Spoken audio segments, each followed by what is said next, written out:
अदिति चौहान। जी ma'am आपका parcel.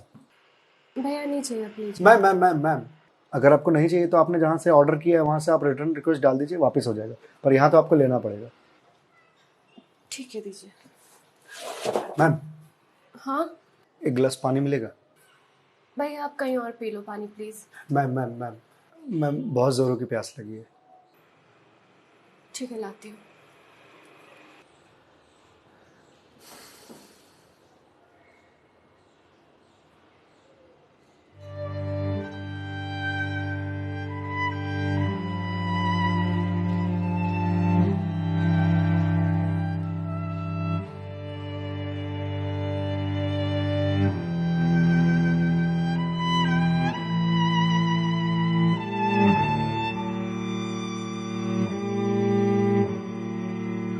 लीजिए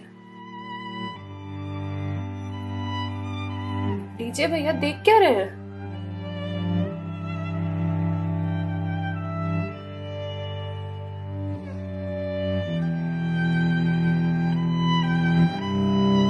ma'am आपको कोई दिक्कत है? मतलब आप किसी परेशानी में हैं? भैया पानी पीकर ग्लास दीजिए आप। मैम छोटा मुंह बड़ी बात कह रहा हूँ, पर अगर आप किसी परेशानी में हैं तो आप मुझे बता सकती हैं। भैया आप पानी पीजिए, ज्यादा समाज से भी मत बनिए। मैम दुख बांटने से कम होता है। अच्छा, और आपको किसने कहा कि मैं दुखी हूँ? मैम अगर आप दुखी नहीं हैं तो फिर वो फंदा क्यों लगा रखा है?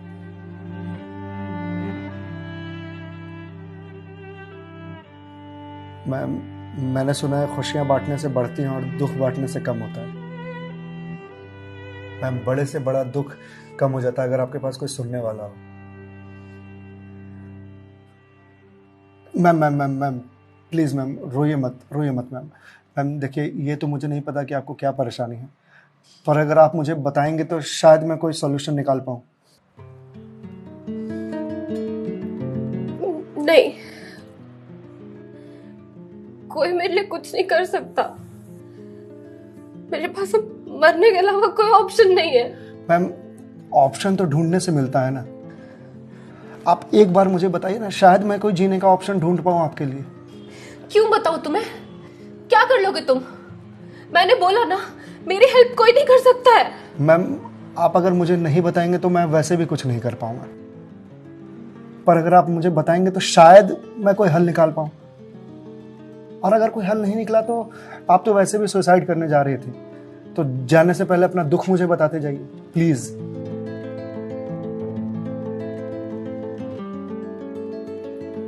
Please ma'am.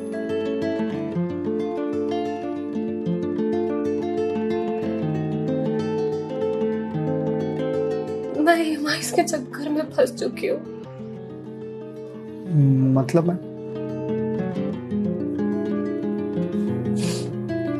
कुछ साल पहले एक कोर्स के लिए मैंने लोन लिया था, फिर उसके कुछ वक्त के बाद एक और लोन, और ये लोन का सिलसिला यूं ही चलता गया। इस महंगाई के जमाने में पैसे की जरूरत तो हर किसी को पड़ती है, मुझे भी थी। मैंने प्राइवेट कंपनी से भी लोन लिए, ज्यादा ब्याज पर, और अब मैं उन्हें चुका नहीं पा रही हूँ। क्यों मैम, आपके पास जॉब तो होगी ना? जॉब थी,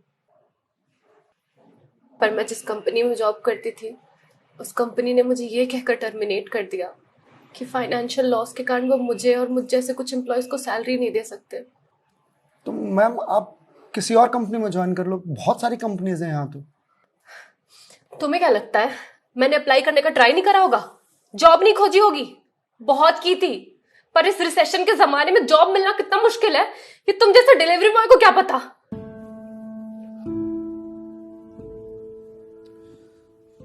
आई एम सॉरी मैम, शायद आप सही कह रही हैं, मुझे इस बारे में कोई जानकारी नहीं। जॉब जाने के बाद मेरे से चीजें हैंडल नहीं हो रही हैं। बैंक से रोज कॉल्स आते ईएमआईस भरने के लिए, और प्राइवेट कंपनी वाले फोन कर करके धमकियां दे रहे हैं। मैं इस लोन के जंजाल में फंसती चली जा रही हूँ, और अब मेरे पास सुसाइड के अलावा कोई और ऑप्शन नहीं है। मैम ऑप्शन क्यों नहीं है? आप ये बात अपने घर में बता सकती हैं, अपने पापा को बता सकती हैं। नहीं, मैं ये बात अपने पापा को नहीं बता सकती। क्यों मैम? मेरे पापा रिटायर हो चुके हैं, उनके ऊपर पहले से घर की बहुत रिस्पॉन्सिबिलिटीज है। वो मेरी शादी के लिए पैसे भी जोड़ रहे हैं। मैं उनसे किस मुंह से पैसे मांगू? मुझे पढ़ाने के लिए, बाहर भेजने के लिए उन्होंने ना जाने रिश्तेदारों से कितने ताने सुने होंगे। और अब जब मैं उन्हें ये जाकर बोलूंगी तो लोग क्या कहेंगे? मैम पैसे आपको अपने पापा से मांगने हैं या लोगों से? पापा से लेने हैं। तो फिर अब लोगों का क्या है? लोगों का तो काम है कहना, वो तो कहते रहेंगे। पर मैं किस मुंह से जाके अपने पापा को ये बोलूं? किस मुंह से मांगू पैसे उनसे? जिस उम्र में मुझे उनका बोझ उतारना चाहिए, सहारा बनना चाहिए, उस उम्र में मैं उन पे ही बोझ बनूं?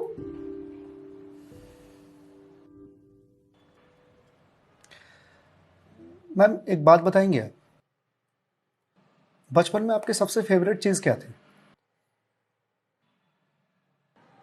बचपन में मुझे साइकिल का बहुत शौक था। तो मैम आपको साइकिल किस एज में मिली थी? यही कोई 8 साल की होंगी मैं। तो साइकिल तुरंत मिल गई थी आपको?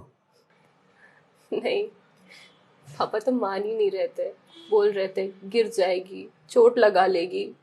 तो फिर कैसे साइकिल मिली? बहुत जिद की थी मैंने, बहुत। खाना पीना सब छोड़ दिया था। तो मैम साइकिल के लिए जो जिद किया आपने, तो शर्म आई होगी आपको? तो मुझे मुझे क्यों शर्म आएगी? पापा है वो मेरे, उनसे जिद नहीं करूंगी तो किससे जिद करूंगी?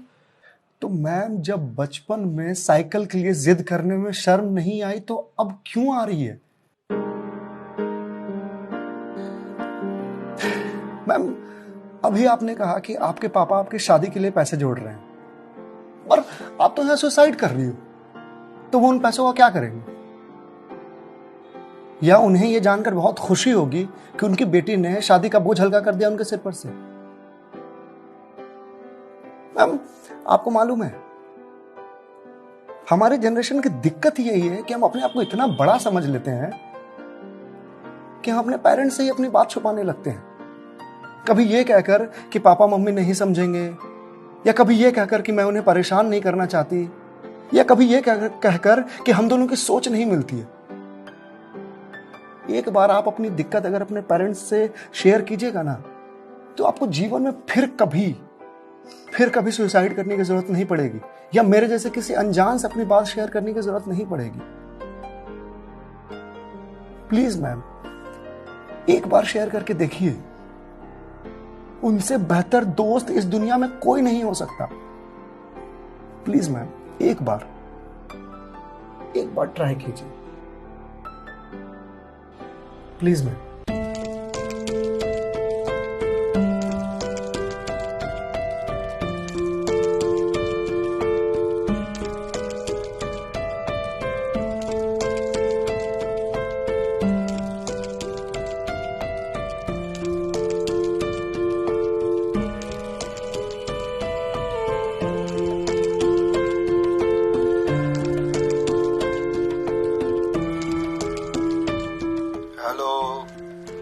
हेलो पापा। हाँ दीदी बोल, कैसी है बेटा? पापा मुझे आपसे कुछ बात करनी है। हाँ बोल ना बेटा। पापा मैं क्या हुआ बेटा? पापा मैं बहुत परेशान हूँ। हाँ तो मुझे बता ना, किस लिए परेशान है? अदिति बेटा रो क्यों रही है, बता ना क्या बात है? पापा वो मैंने बैंक से लोन ले रखा था ना,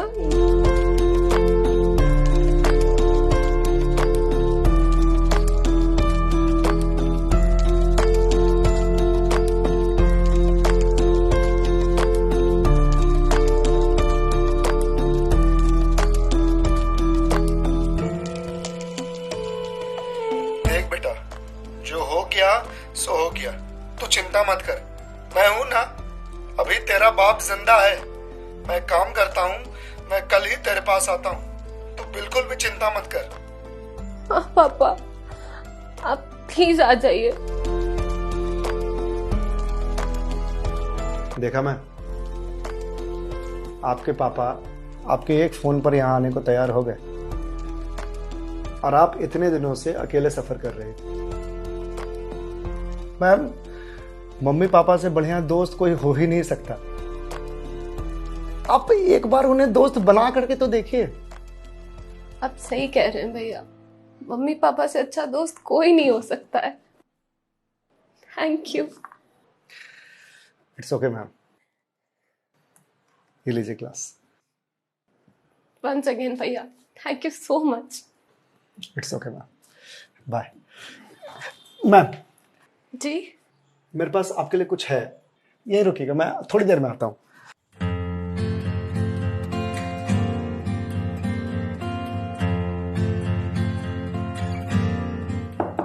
मैम।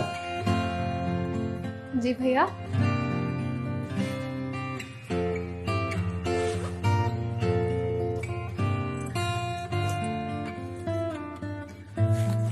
मैम, ये आपके लिए। भगवत गीता? जी मैम। मैम, 2020 का साल मेरे लिए बहुत बुरा था। कोरोना में मेरी जॉब चली गई।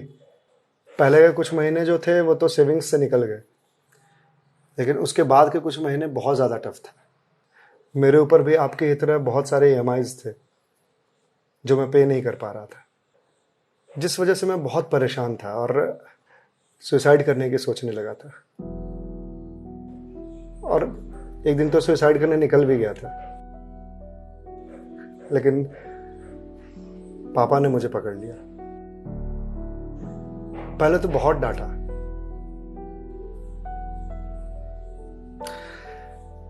फिर उसके बाद सीने से लगा करके कहा कि तू चिंता क्यों करता है, मैं हूं ना। उन्होंने ही मेरे सारे बिल्स पे किए और उसके बाद ये भगवत गीता दिया मुझे और बोला, बेटा जीवन में जब भी कोई परेशानी आए, किसी चीज का हल ना मिले तो ये पढ़ लेना। इसमें जीवन की सारी परेशानियों का हल तुझे मिल जाएगा। और मैम, वो दिन है और आज का दिन है। आज जिस कंपनी से मैं आपको डिलीवरी करने के लिए आया हूं वो मेरी ही कंपनी है। आपकी अपनी कंपनी है? जी मैम। कोरोना के बाद मैंने अपना स्टार्टअप शुरू कर दिया था जॉब जाने के बाद, क्योंकि जॉब मिल ही नहीं रही थी। तो अगर आपकी कंपनी है तो फिर ये डिलीवरीज आप क्यों कर रहे हैं? मैम, मुझे अच्छा लगता है अपना काम खुद करना, और शुरुआत तो मैंने अकेले से ही किया था ना। आज भी जब मन करता है तो निकल जाता हूँ डिलीवरी करने के लिए। और देखिए, आज तो निकलना मेरा सफल रहा, आपसे मुलाकात हो गई। और जो सीख मुझे भगवत गीता से मिली वो मुझे आपको देने का मौका मिला। मैम, वैसे तो बहुत सारी बातें हैं इसमें सीखने की, पर जो सबसे अच्छी बात मुझे लगती है वो ये कि जो समय है ना, ये कभी एक सा नहीं रहता। आज बुरा समय है तो कल अच्छा समय जरूर आएगा। आज अंधकार है तो कल सवेरा जरूर आएगा। इसलिए कभी भी अच्छे समय में इतराना नहीं चाहिए और बुरे समय में विचलित नहीं होना चाहिए। समय है, कट जाएगा। मैम, इस एक थॉट ने मेरी पूरी जिंदगी बदल दी। मैम, तो अब आप पढ़िए इसको, देखिए शायद आपको कुछ और मिल जाए। पर मैम, जो भी मिले उसे लोगों से शेयर जरूर कीजिएगा, क्योंकि कहते हैं ना, ज्ञान बांटने से बढ़ता है। Thank you.